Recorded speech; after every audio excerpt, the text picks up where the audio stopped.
vous travaillez aussi, pas seulement en Afrique, donc d'ailleurs vos premières entreprises étaient en France, mais vous continuez à travailler au niveau de la France, notamment dans les quartiers populaires.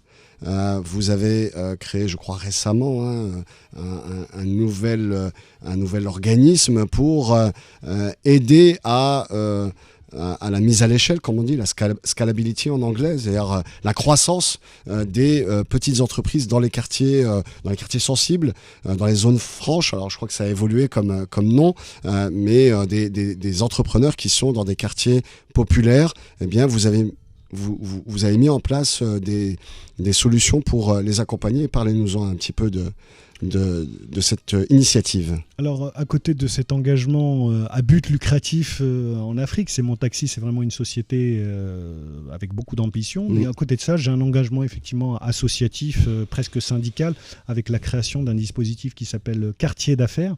Quartier d'affaires, ça part d'un constat, c'est que ces dernières années, dans ces banlieues, dans ces quartiers populaires en France, d'où je suis originaire, eh bien, on s'est beaucoup concentré sur la sensibilisation à la création d'entreprises, sur les primo-entrepreneurs, et c'est très bien, il faut continuer. Et le parent pauvre de toutes les politiques publiques, parapubliques, de l'engagement des grands groupes, ça a peut-être été ces entreprises. L'INSEE nous dit qu'il y a 54 000 entreprises de plus d'1 salarié qui n'ont finalement bénéficié d'aucun soutien. Et pourtant, elles représentent un levier important en matière économique pour répondre à quelques maux sociaux que sont le chômage, l'augmentation des recettes fiscales, parce qu'une entreprise qui se développe, c'est plus de recettes fiscales locales. Et puis de services dans ces quartiers qui sont parfois laissés pour compte.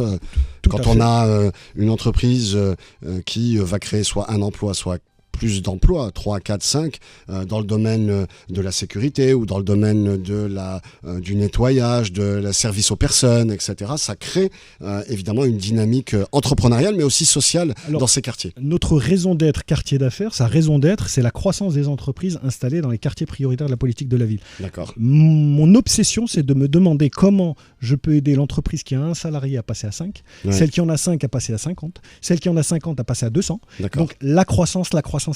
Tout ça, il y a une méthodologie, on a une caisse à outils pour ça. On travaille à la fois sur le côté chiffre d'affaires, plus de commandes. On travaille aussi sur mieux acheter, dans un contexte où on a une flambée des matières premières, où les prix augmentent. Mieux acheter, ça contribue aussi à travailler sur la rentabilité. Et tout ça avec un dispositif français qui s'appelle le mécénat de compétences, qui permet à des grands groupes de mettre à disposition des petites entreprises, des salariés, moyennant une réduction d'impôt sur le salaire plus charge. Donc c'est assez innovant, c'est nouveau. Je ne cacherai rien en disant je suis aussi venu au Maroc parce que j'ai mon partenaire informatique qui est installé à Casablanca et nous allons travailler sur cette plateforme digitale qui va permettre à toutes ces entreprises de se développer. Donc vous voyez, il y a toujours un lien avec le Maroc, avec ce nord-sud et avec des compétences qu'on peut trouver partout. Et grâce à cette informatique et grâce à Internet, on peut être n'importe où dans le monde et contribuer à son développement local.